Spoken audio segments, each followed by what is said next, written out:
Semoga ATM Beras berkah ya Allah.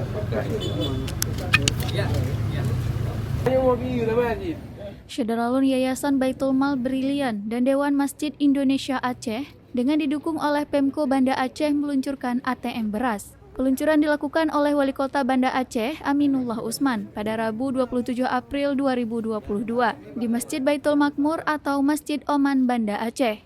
ATM beras itu diluncurkan untuk memudahkan penyaluran beras kepada warga kurang mampu. Di Banda Aceh, ada 3 lokasi yang ditempatkan ATM beras, yaitu Masjid Oman Lamprit, Masjid Subul Salam Punge Blangcut, dan Masjid Taqwa Long Raya Banda Aceh. Dalam penyalurannya, DMI menetapkan para penerima yang memenuhi persyaratan tertentu. Mereka adalah para kaum duafa dan fakir miskin di Banda Aceh.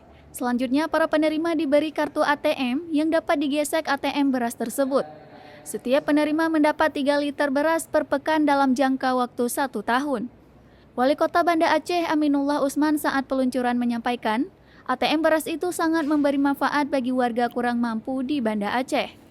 Ia pun mengapresiasi atas banyaknya lembaga yang terlibat dalam menyantuni warga kurang mampu di Banda Aceh.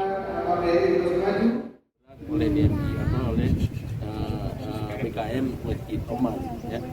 Sehingga secara berkesinambungan, secara terus-menerus kita bisa membantu warga kita yang sangat membutuhkan, terutama sekali mustahik yang memang.